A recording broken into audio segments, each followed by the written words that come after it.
दोस्तों DTI news में आपका स्वागत है। आज का जो हमारा विषय है वो शहर की एक बहुत बड़ी समस्या के रूप में हमेशा से देखा जाता है। जब भी गर्मियों की सीज़न आती है आपने देखा होगा कि आपके घर के नलों से पानी की जो एक क्षमता है वो 30 से 40% तक जो है वो पहुंच जाती है।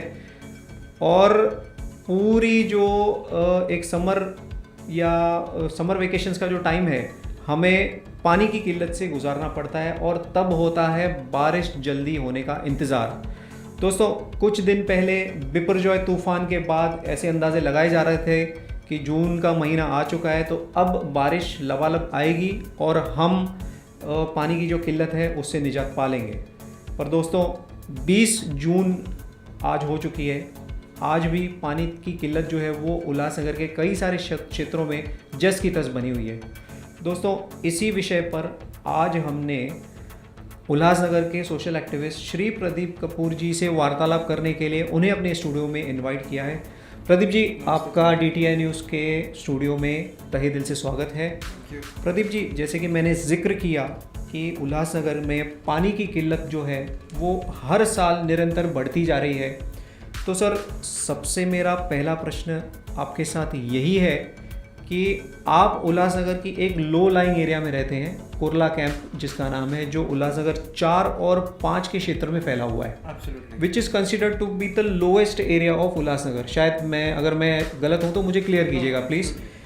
सर क्या इफेक्ट है पानी की किल्लत का आपकी एरिया में, और ये जो किल्लत है भले ही बारिश नहीं आई है, ये किल्लत नेचुरल है या आर्टिफिशियल है, इस मामले में रोशनी डालिए सर। चंदन जी, अगर मैं जो बोलना चाहूँगा उस पर दो शब्द बोलूँगा, उस पर ही आंसर है। डैम हमारे 100% फील्ड थे। अगर डैम 100% फील्ड है तो पानी की किल्लत होनी नहीं चाहिए, क्योंकि जो कैपेसिटी हमको रिक्वायर्ड है वो तो आ रही है। एमआईडीसी तो यही बोलता है जितना पानी हमको बोला गया हम उतना दे रहे हैं जी। तो उसके बाद पानी आने के बाद डिस्ट्रीब्यूशन, अनइक्वल डिस्ट्रीब्यूशन जो है, that is the main cause जो किल्लत जो है हमारे। अनइक्वल डिस्ट्रीब्यूशन या मलिशियस डिस्ट्रीब्यूशन, मलिशियस भी बोला जा सकता है। उसका एक दूसरा पार्ट मलिशियस भी है। पहले तो अनइक्वल होता है, फिर उसको छीनने के लिए मसल पावर यूज़ किया जाता है, उसको फिर राजनीतिक नज़र से भी उसको देखा जा सकता है कि कैसे पानी को अपने वार्ड में लिया जाए, क्या क्या उसके लिए किया जाए, किसको कितना प्रेशराइज किया जाए, ये सारी चीज़ें भी मैटर है। वो भी एक पार्ट है, ये किल्लत का एक पार्ट वो भी है। तो जहाँ तक कि किल्लत की बात करें तो definitely it is an artificially created and mismanagement of प्रशासन। 4-5 की अगर आप मुझसे बात करोगे तो एक मिसमैनेजमेंट कहा जा सकता है। हालांकि अभी हमारे बीच में BS पाटिल साहब नहीं रहे, अब बुर्गे सर और हरीश मिरकुटे सर जो है वो आए हैं। वाटर सप्लाई डिपार्टमेंट का जवाबदारी जो है उन्होंने संभाली है। शहर के लिए अभी न्यू है, वो एक अभियंता है और एक इंजीनियर है। लेकिन अब मैं उनको नया नहीं बोल सकता जी। अब काफ़ी देर हो चुकी है उनको, अब उनको कहीं ना कहीं एक्शन मोड में आना होगा। काफ़ी सारे एक्शन आइटम्स हैं जो मैं ऑलरेडी उनसे काफ़ी कम्युनिकेट करते रहता हूँ। मेरा मतलब हमारे एरिया में अगर आप देखा जाए तो वो एक ऐसा एरिया है जहाँ पे पानी का टाइम ही नहीं है। काफ़ी एरियाज में टाइम सीमित है। दूसरी टैंक्स, अगर आज कुर्ला कैंप में जो टैंक स्थित है उसमें ना रात को टांकी भरती है, टांकी नहीं भरेगी तो डिस्ट्रीब्यूशन कहाँ आएगा, कैसे आएगा ही नहीं पानी जी। पानी जाता कहाँ है, वो टैंक भरते क्यों नहीं है। पर प्रदीप जी, हमेशा जब पानी की किल्लत हुई है तो पानी की लीकेजेस और पानी की जो एक्स्ट्रा लाइंस हैं या पानी की जो चोरी है उसको हमेशा रीज़न बता के पब्लिक को शांत करवा दिया जाता है कि भैया ऊपर वालों की तरफ से हमें पानी नहीं है, जे आया भी है तो कम है, और जो कम भी आया है तो उसमें लीकेजेस इतनी ज़्यादा है। क्योंकि हमारी जो वाटर कनेक्शंस हैं इंटरनल जो ज़मीन के नीचे हैं गवर्नमेंट द्वारा, वो आज भी ब्रिटिश काल की हैं, तो वहाँ पे काम इतना ज़्यादा हुआ नहीं है।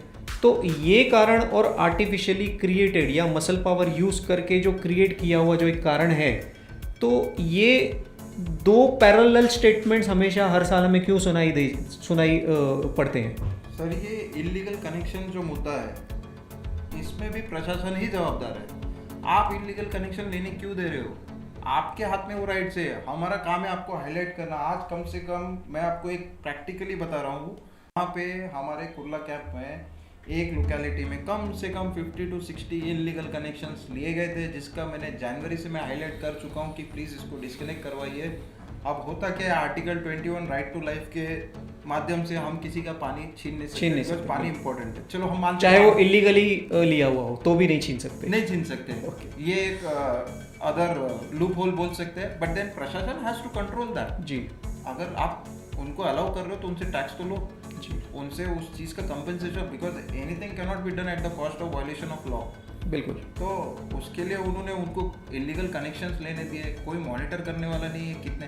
आज हमने इतने सारे शहर में इसको अगर देखना जाए तो बोरिंग इतनी सारी करके रखी, बोरिंग का बिल कितना आ रहा है, कितने बोरिंग चालू है, उस पर रेन वाटर हार्वेस्टिंग हुआ है नहीं हो, मतलब आज मैं बोलना चाहूँ तो इतना कुछ बोल सकता हूँ कि वो मतलब सर बोरिंग का स्कैम तो बहुत बड़ा है, मतलब जिसकी रिपोर्ट्स आज तक बाहर नहीं आई है शायद। नहीं, मैंने आरटीआई डाला था, कोई देने को तैयार नहीं था, खाली बोल दिया गया कि 4 और 5 क्षेत्र में 70 बोरिंग किए, कहाँ किए, किसने किए, पूरे उल्लासनगर में क्या अंदाजा कि कितनी बोरिंग्स की गई होंगी जिसका पैसा लिया गया बट काम नहीं किया गया? कम से कम मैं बोल सकता हूँ पैसा लिया गया और काम नहीं किया होगा तो ये तो फिजिकल इंस्पेक्शन पे चंदन जी पता चलेगा, बट एक आंकड़ा अगर पूछा जाए तो करीबन 200 से 300 तो बोरिंग आराम से की गई होगी। मुझे 450 की फिगर मैं मेरे अंदाजे से बताऊँ 300 तो मिनिमम आप पकड़ के ही चलो, बट वो 300 बोरिंग का स्टेटस क्या है?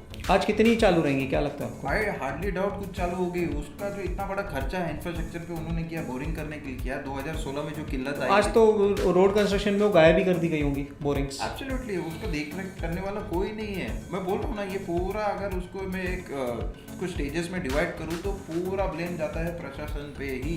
प्रदीप जी, इसमें तो सिटीजन्स का क्या रोल होगा मुझे आप बताइए। सिटीजन आप बोलोगे इलीगल कनेक्शन नहीं, सिटीजन तो इलीगल कनेक्शन कौन दे रहा है? जी, बट ये मैंने चीज़ इसीलिए कही आपको क्योंकि ये पानी की किल्लत को ख़त्म करने के लिए ही इतना बड़ा टेंडर निकाला गया था, पर आज ना उसकी कोई बात होती है ना ही उसके कोई कारण पूछता है। तो ये बहुत बड़ा फ्लॉ है हमारे सिस्टम का। एब्सोल्युटली। प्रदीप जी, उल्लासनगर एक कमर्शियल शहर है, कई सारे नेतागण, कई सारे बाहुबली, कई सारे पूंजीपति, कई सारे बड़े बड़े बिजनेसमैन की होटल्स, जिम्स, बहुत सारे जो एक बड़े लेवल के जो स्कूल्स हैं और बहुत सारे ऑर्गेनाइजेशनल स्ट्रक्चर्स, फैक्ट्रीज, बहुत बहुत जिसमें पानी का बहुत बहुत ज़्यादा उपयोग होता है।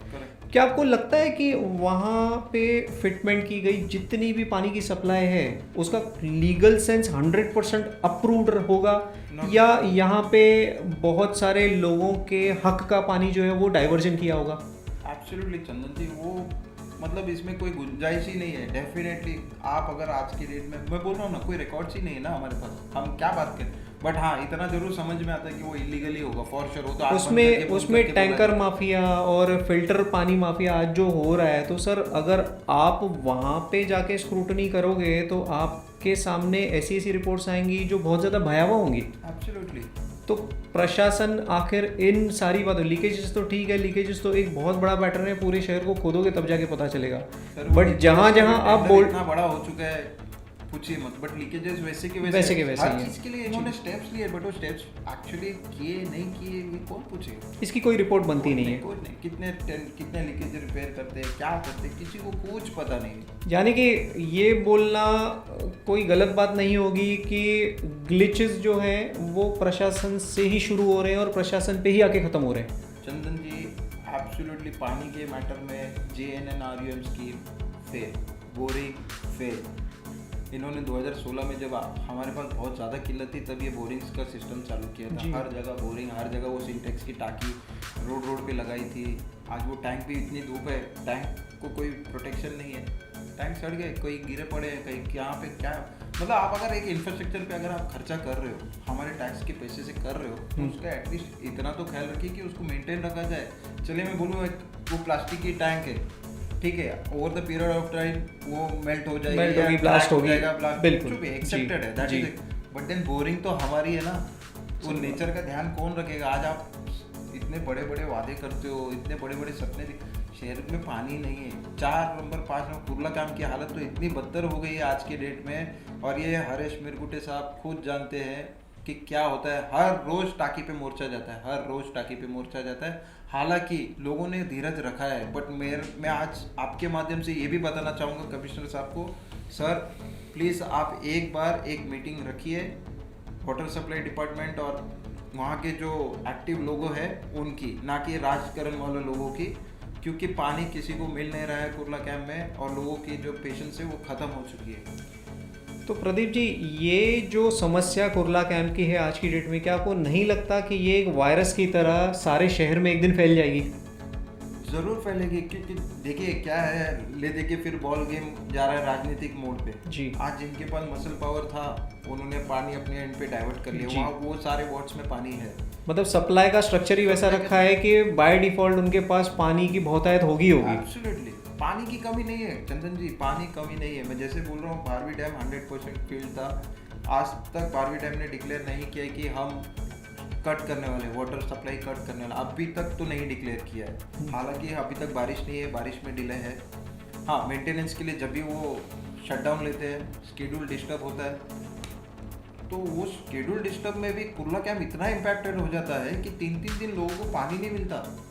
और सर, अभी तो ये सुनने में आया कि एवरी वीक एक एरिया को पानी नहीं मिलेगा सर। और वो सिर्फ खाली कुर्ला कैंप के लोगों के लिए है जी। और दूसरे लोगों के लिए नहीं है। सर, मैं लोकल वोटर्स या उल्लासनगर के लोकल शहरवासियों के लिए आपसे बात पूछना चाहूँगा कि अगर कोई पर्टिकुलर एरिया बहुत ज़्यादा वाटर शॉर्टेज से इम्पैक्टेड है तो वाटर डिपार्टमेंट के पास डायरेक्टली जाके उन्हें क्या ऐसी कवायद करनी चाहिए कि उनका पानी स्ट्रीमलाइन हो जाए, पॉलिटिकल कनेक्शंस को साइडलाइन करके?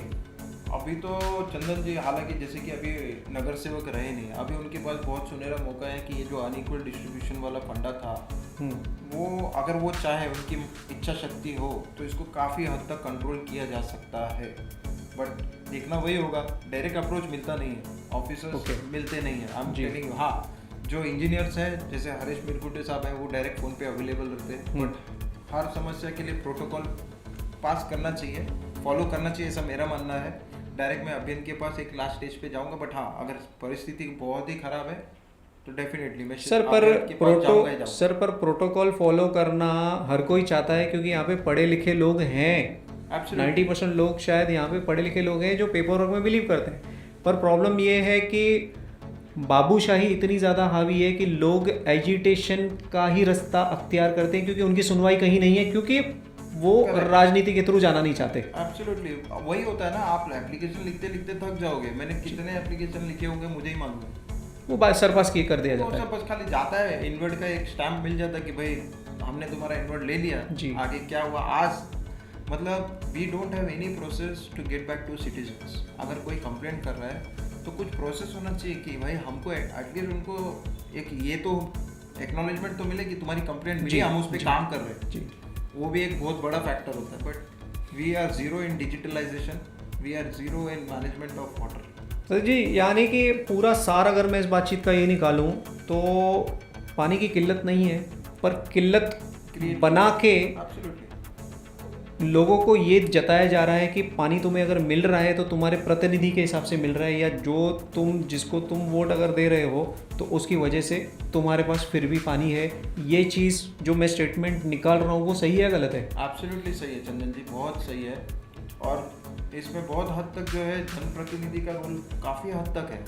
कोई जनप्रतिनिधि है जो एक्टिव है, कोई है जिनको कुछ पढ़ी नहीं है, वो मतलब उनको पढ़ा ही नहीं है कि भाई लोगों को पानी मिल रहा है नहीं मिल रहा है, या हो सकता है कि वो सिर्फ वो 5 ईयर तक के लिए ही वो सीमित थे। अब भाड़ में जाए जनता, हमको क्या पता, बस मुझे तो कुर्सी मिल गई 5 साल तो भी 5 साल मिल गई, मेरा काम हो गया, अब तुम देखो और प्रशासन। यानी कि वो जनता के सेवक होने से ज़्यादा खुद के सेवक होने को तवज्जो ज़्यादा दे रहे हैं। एब्सोल्युटली ठीक है प्रदीप जी, आपकी जो कुर्ला कैंप में पानी को स्ट्रीमलाइन करने की कोशिशें हैं, हमारी एक शुभेच्छाएं रहेंगी कि आप प्रशासन द्वारा अपने कुर्ला कैंप के वासियों को एक न्याय दिला सकें।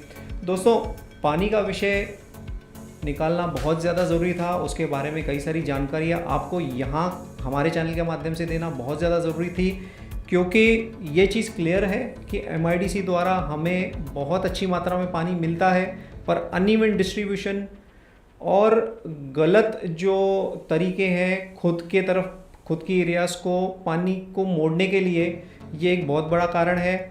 नो डाउट लीकेजेस, पुरानी पानी की पाइपलाइंस और जो एक जमा करने की जो एक पद्धत रहती है, उसके मामले में हमारा शहर बहुत ज़्यादा जो है वो पिछड़ा हुआ है, ये भी एक मुख्य कारण है।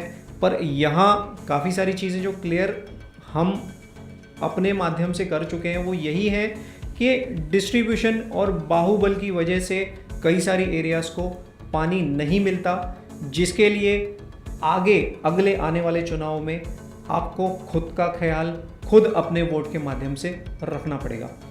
धन्यवाद दोस्तों। धन्यवाद।